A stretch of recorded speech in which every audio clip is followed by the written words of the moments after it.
Welcome back, WNST, Towson, Baltimore, and Baltimore Positive. The hat out front says so. I know many of you would say, why aren't the purple floodlights up? Is it not Festivus? Well, they were bad luck last year. They were purchased back in 2006. We've put them aside.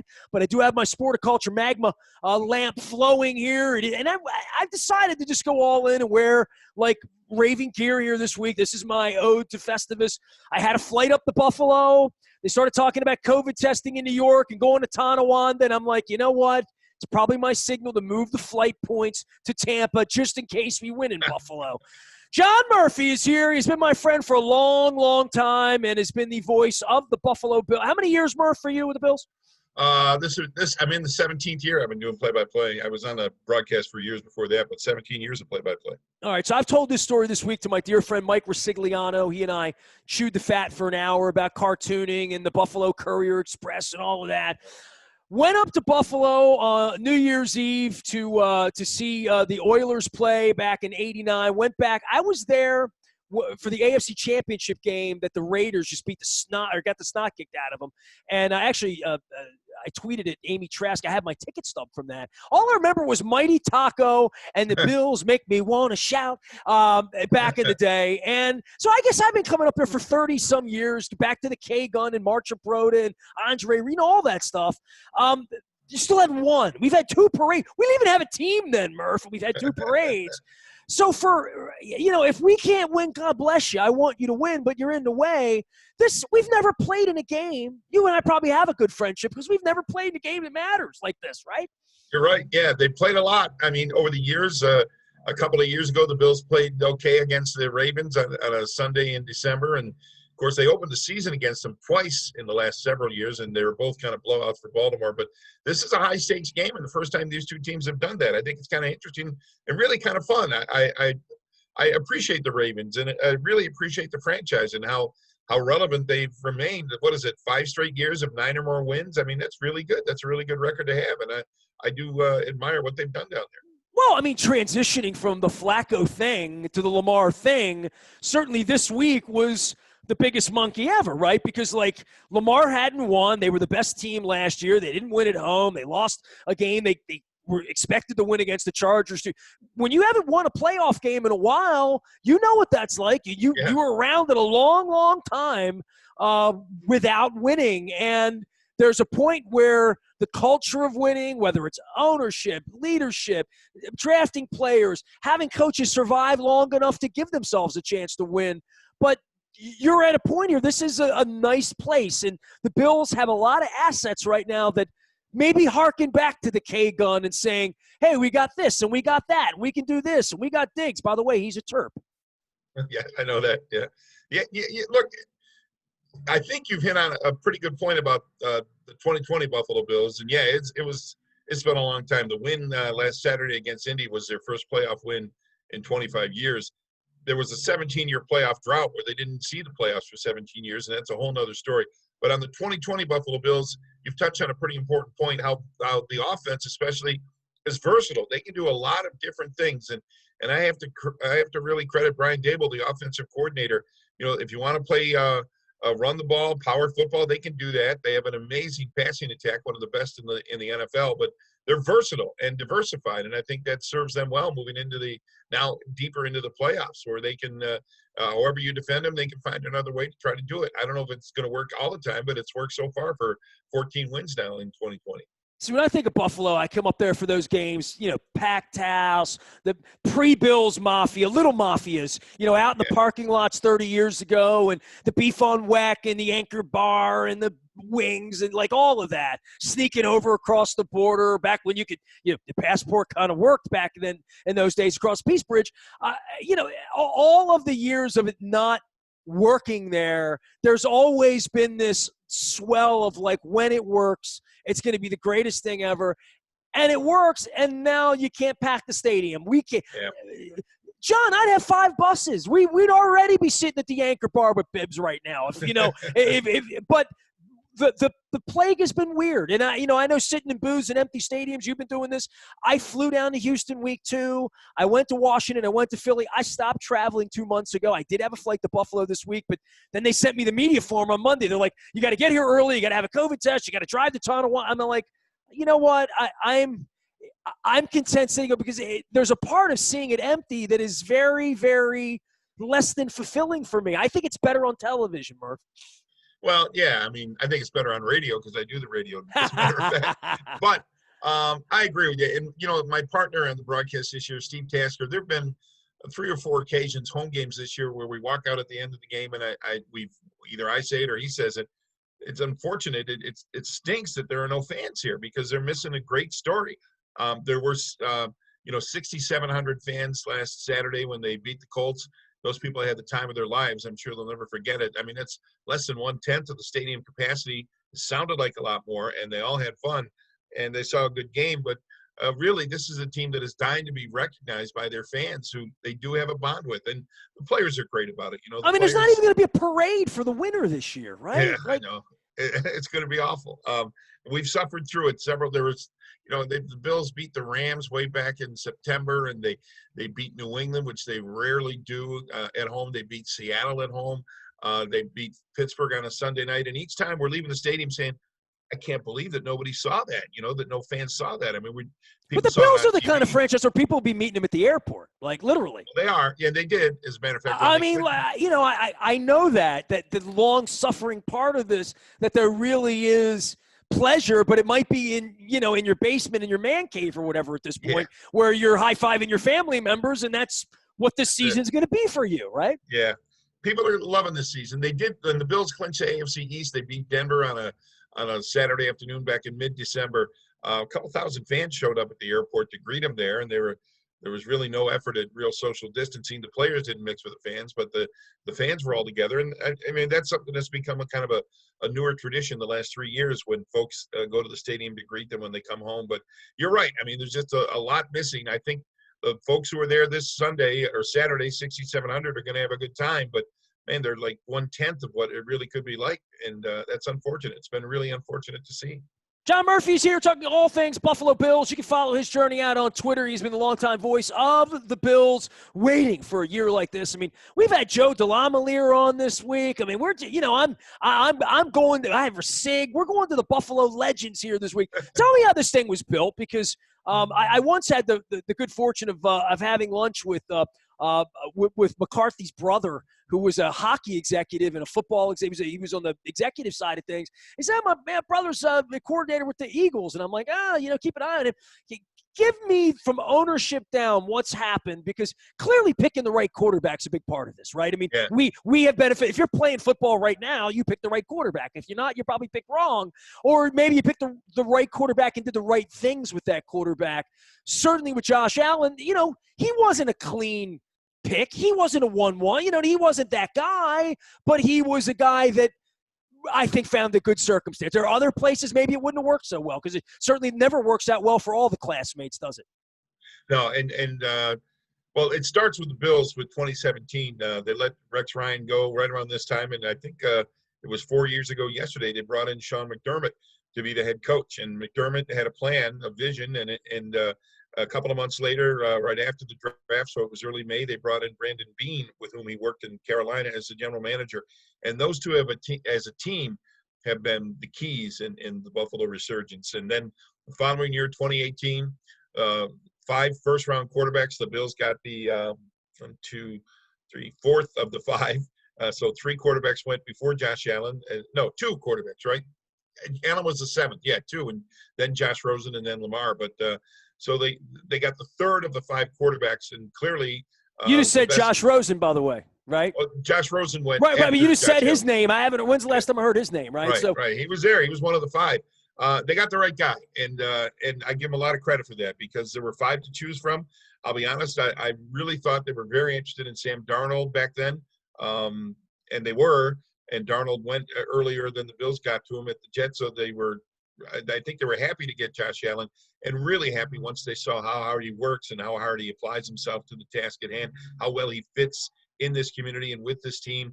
And those have been the keys. And they added really good linebacker, same first round, Tremaine Edmonds. They added more pieces last year with John Brown, who Baltimore fans know a little bit about, and Cole Beasley. And then, of course, this past year adding Stefon Diggs. But it's really Bean and McDermott, their vision that has carried the way for the Bills the last 4 years. And that vision included Josh Allen in the 2018 draft. And they're very fortunate that he was there, that for them to select at number 7. How do you see this differently when they're winning? I mean, we talk about Rex Ryan. I could go back. My buddy Schwartz was up there for 10 minutes. And, all sorts of coaches have come and gone there. Sort of weird things during the transition with coaches walking away. I mean, all sorts of things have happened there. Why did this work? Really good question. I was thinking about it a lot, watching playoffs and even the end of the regular season and noticing how many coaches for other teams and even playoff teams came through Buffalo, which leads me to believe that, they come here and it happens everywhere, I guess, and they don't have success and people say he's a bum, get rid of him. And I don't think that's the case. For instance, Alex Van Pelt was the offensive coordinator for Cleveland this year. Here's Cleveland playing in the divisional round this coming weekend. There's a lot of guys like that. Chan Gailey did a great job. Just got let go by Miami. Did a great job as Miami's offensive coordinator, but he failed as a Bills head coach. The point is, you have to have, I think, commitment from the top. You have to have trust from the top that we're going to give these guys time to find their way. It does take longer than a year to have instant success, I think, in the league. And owners who look for instant success, I think, are frequently disappointed because it just doesn't happen that easy. Kind of like instant coffee. It's no good, It's not good. That's why you go to Rofo. You get the real thing. Exactly. Yeah. You wait. Give him time to set up the plan that he wants. Give him time to make mistakes. I mean, the Bills haven't been perfect. McDermott and Baltimore fans saw it when he went with Nathan Peterman in the season opener a couple of years ago. That was a disaster. And Peterman's a great guy, but he was a disaster as a starting quarterback. Brandon Beane, the general manager, he doesn't hit Pro Bowlers for every draft pick, but he's hit a few and he's made some good trades. But you have to let them make their mistakes, let them kind of grow into their job. And I think that's what the ownership here did with Beane and McDermott. John Murphy, your longtime voice of the Bills. I think I said McCarthy earlier. I must be thinking about what happened down at the Capitol this week. McDermott was the name I was thinking of. And, when I remember having lunch with his brother, he's working for the Cavs, and he told me about him, and I started to follow him a little bit, just because that's what you do. I still have never talked to Sean. I mean, I guess I've probably been in a room with him several times at owners' meetings and whatever over the last couple of years. I've never just sat and known him or talked to him in any way. Give me a little bit about what makes him different than all those other names we talked about, because a lot more famous names, than him. I mean, I got his name wrong a minute ago. Yeah, Sean is I'll confess I don't know him intimately well or well personally, and he wouldn't open up to you or me for that matter, but I've got a chance to know him a little bit, and I know that he's serious-minded. He's very, he's spiritual, and he's dedicated to the, it's a joke around here, but he believes in the process. Is that part of the process? We got to follow our process. And at first people made fun of him. What are you talking about process? Just win games. But he is turned out to be right. He's got a process that he thought would work, and it has for the Buffalo Bills. The process of getting the right players and getting the right coaches and installing the right system and being true to your process and true to your beliefs. And I guess that's the best thing I can say about Sean is that he believes in what he's doing. He's very strongly believes in what he's doing. He's got an amazing commitment to his process, and it works. It's worked here in Buffalo. Well, I mean, on the outside, we see a guy like Diggs go there, and, he's on commercials and whatnot. We've seen him for the Terps going out to Minnesota, running around out there. But picking the right players, right? Like where the Ravens are right now, last year they picked Earl Thomas, right? And then they threw him out, like literally just said, go, we'll take the cap hit. That's how little they thought of him. Yet he was their big signing, and they still went 14-2, but decided they didn't like him. And then they go get Calais Campbell this year, right? And some folks will say, well, why did they get Brandon Williams all that money before? Well, every time he hasn't played the last 5 years, they get the ball run up their butt, And we see Jimmy Smith, who's been here forever, right? And still out there making plays into his 30s. That they know who to keep. They know what. Very rarely does a Raven player get out of here and go on to something incredible elsewhere. Sometimes some younger players maybe out the side door, but veteran players, they really tend to choose wisely about who they bring in. Diggs seems to be one of those guys that was part of all of that. The whole wide receiving core, really, right? Yeah, and no question about Diggs. I think he's the shining example of how they believe in the guys that they signed. And I think without question, Diggs is the number one free agent move from last offseason. I mean, he led the league in receptions.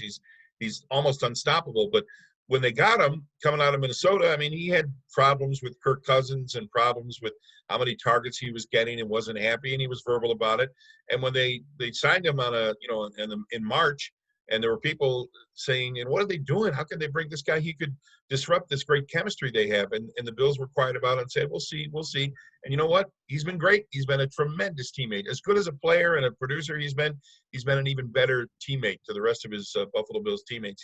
He's encouraging. He supports Josh Allen. He has fun with this group. Nothing at all like the kind of possible cancer that people envision he might be as a so-called diva wide receiver. He's been anything but.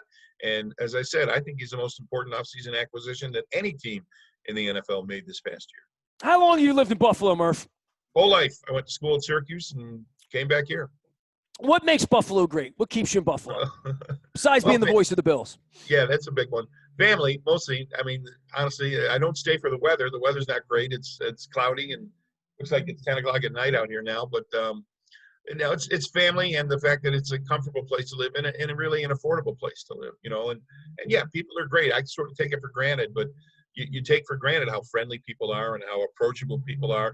And when you get the right kind of player, the Bills player in this case, like a Josh Allen, he fits right in. I mean, you see Josh Allen in the supermarket, you go up and talk to him. He's not going to snub you or anything because that's how it goes in Buffalo. We're all it's a small town, it's a small city, and there's no time for people being snobbish. It's an older effort now, but there was a T-shirt about 10 or 15 years ago that said Buffalo, the city of no illusions. And I think you're right. We don't delude ourselves into thinking we're special. We're a major market here. We are a small market, and people care about each other. And I think that's absolutely true. We don't have illusions. We know the weather stinks. If you live here, you know the weather stinks. But we don't have illusions about where we are or in the firmament of American society or how important we are. We kind of just put our nose to the grindstone and go to work. Yeah, I like that, the part where you said we try to be nice to each other here. And I'm like, well, we're all looking for that after this week in America, right? So right. It's going to feel terrible knocking you guys out up there on Saturday night if we do so. But, I have so many friends that are long-suffering Bills fans, and I've enjoyed myself with them this week. And, this is the type of week where, I thought we were going to Kansas City, right? So I had a flight to Kansas City, flight to Buffalo. As I told you, I was going to come up there. I've just decided I'm going to watch it. We, zoom in with players, these hostage videos we have after these games, asking questions. I don't want to get used to it. I don't know that I need an eternal memory of a mostly empty Buffalo stadium on a Saturday night when I can sit at home on my couch and watch it with the cat. So I'm going to do that. And when I come back to Buffalo, we're going to do it upright. We're going to go up to North Tonawanda. We're going to go, we're going to go across the bridge. We're going to go down to Orchard. I'm going to do everything, walk up and down the strip like I did 30 years ago on New Year's Eve. But coming to a place that I like to hang out and have beers and do things, go up to Niagara Falls, drive around, see friends. I got friends out in Depew. I got friends in Lancaster. I can't even tailgate with them this week. Even the friends I want to see. Scott's up in Buffalo. People I know, it's not going to be the same. So I hope for normalcy at some point, and I really hope for a good football game on Saturday night. I think we have a good tournament here this weekend, right? I do too. I think it'll be a good game. I think contrasting styles, right? The Bills are going to want to throw it, I would think, and the Ravens are going to want to run it. And the Bills have been susceptible to teams that run the football, and the Ravens run as well and as often as anybody. So I think it's going to be a really good competitive game with two different styles going at it. We'll see who comes out on top. Did you know that North Tonawanda is the home of the carousel? Sure I did, yeah. Wurlitzer Park, yes, yeah. Come on, you're See, not I learned these things. Now, I'm not reading from anything, Murph. This is experience, okay? I mean, I was doing the Guy Fieri and Bourdain travelogues before, When I first got a camera 15 years ago, video, YouTube, all of my trips, I would go and just do all this cool stuff that I would sort of discover, on a trip. So there was a place in North Tonawanda called Nestor's. Nestor was Nestor's. It's out of business now. It was an old school ice cream, hot dog, chili spot. Nestor's Red Hot. I have a hat. I have a Nestor's Red Hot hat. So I went up to North Tonawanda. My wife's like, hey, there's a carousel museum. Let's go over there. And, so That's America, though, right? I mean, that's kind of the cool part, and football brings us closer together.